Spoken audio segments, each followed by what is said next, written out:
en Internet son vulnerables, sin embargo nos limitamos únicamente a decir que siempre está justificado cualquier linchamiento que surge en Internet.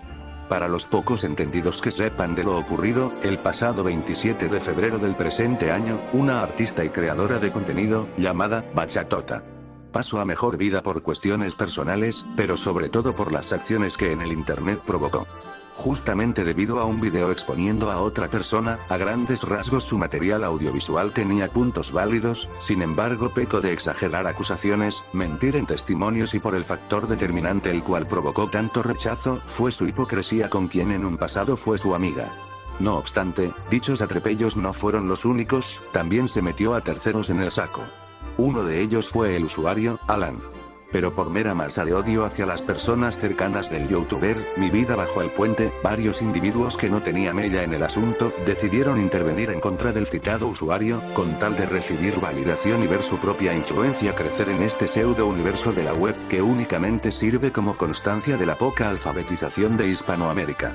Entre varias masas de estos militantes de teclado, encontramos al usuario, Guara, quien es comúnmente no conocido en ninguna guía, wiki y info del archivo web del universo del cual dice ser relevante. Pero, sepase de él, es una persona involucrada en múltiples linchamientos hacia varios usuarios, acosador, ladrón de información personal, portador de material ilegal y delicado. Posee variedad de multicuentas, crea la discordia con tal de recibir atención dependiendo de qué bando esté, al igual un individuo quien pasó de fastidiar a gente de internet. Bueno, Bueno, bueno, yo tenía- bueno, Ujú. Yo Bueno. tenía, sabes, ay, bueno. Al camino de atentar contra la integridad de cualquier persona inocente. No obstante, el punto de mencionar estos individuos es lo siguiente. ¿Quién tiene la culpa? La respuesta es más polémica de lo que piensan. Nadie, más que el universo web que construyeron. Nadie más que la propia lógica del Internet hispano en un conflicto de teclado.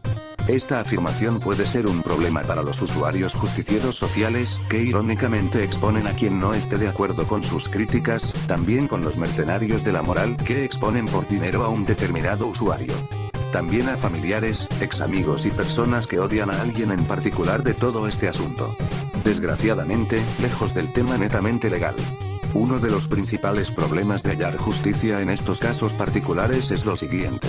No existe la justicia en Internet, más si no es radical y se hace con acciones reales. Ahora la moral le pertenece a acosadores, comentaristas, canales denominados divulgadores de vacas de risa, quienes algunos acusan falsamente a gente inocente, como el caso del usuario en la pantalla, queriendo atornillar a alguien y más encima echándole la culpa después, por no informarse él mismo primero. La polémica, mal llamada salseo, atrae. Si nos remontamos a casos donde los cibernautas celebraron muertes, sin dirigirme a lugares sensibles como el falaz meme, Angelou, tenemos el caso de Hacking México, donde un sujeto quien vendía cursos de informática y tenía una agencia de esto mismo, era abusivo, pedante, prepotente. Tenía reclamos por estafa y te vendía una presentación de PowerPoint, por $299. Fue asesinado por un usuario del blog, ya muerto de Hispachal. Las reacciones no se hicieron esperar, pero para asombro de nadie la mayoría de internet celebró su muerte. No era de extrañar, pero lo que nos compete es lo siguiente. El autor de este video vivió dicho acontecimiento cibernético por la conciencia de que había de celebrarlo. Sin embargo, con el paso del tiempo y conociendo a alguien que tuvo la oportunidad de conocer al usuario detrás de Hacking México, me di cuenta de mi error. Netamente que fuera presumido al final y al cabo era su único pecado, más lo de las acusaciones de estafa era un supuesto. Revisando el material que producía en la época, sí era muy poco común encontrarlo, y hacer lo que hacía en materia informática no era algo que cualquiera pudiera en el internet del 2012 para abajo. En conclusión, me dejé llevar por una narrativa de odiar y burlarme de alguien por verlo en un video, ver vídeos sobre él, ver desde la perspectiva de sus acosadores.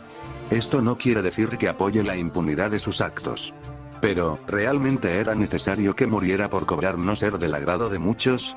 Lo mismo con esa necesidad que tenemos de polémica, desde los linchamientos causados por la comunidad loquendera, que aún al día de hoy por año se turna y cambia de individuo para fastidiar. La única diferencia es que, al menos se tienen fundamentos para ello, pero desde que el humor y las videorespuestas divertidas se convirtieron en exponer personalmente a alguien, todo ello se fue por la borda. No olvidemos a la página de Vox, Roused y Poringa, el internet argentino y su matoneo es muy distinto al de cualquier otro país hispano, diría que es el acoso más fanático y duradero que haya en este idioma. Y incluso así, cuando un usuario de aquel lugar comete una infracción se le juzga y expone. También como en el caso de La Galera, se hace justicia nuevamente. La pregunta será cuándo se debería exponer y en qué caso hacerlo, también con qué métodos. Allí es necesario ir a uno de los grupos más acusados de este lugar. Los Majes y Kenny Lewrit. Desde los principios de este grupo, mucho antes de la exposición de Mordó, se tenían miembros de este círculo con tendencias extrañas. Por dar un ejemplo, los cometidos por el viejo, ya padre de familia increíblemente, llamado Sunset. Un ex loquendero, quien se metía con cualquier usuario junto a su combo, el usuario, Perry Pernier y otros, solían agregar a gente a FB para llevarla a sus llamadas, y hacerles una denominada encerrona. Aunque algunas intervenciones fueron necesarias contra usuarios peores que ellos, como Befalgamin y una usuaria que se prefiere olvidar, quien era la némesis de la esposa de Sunset.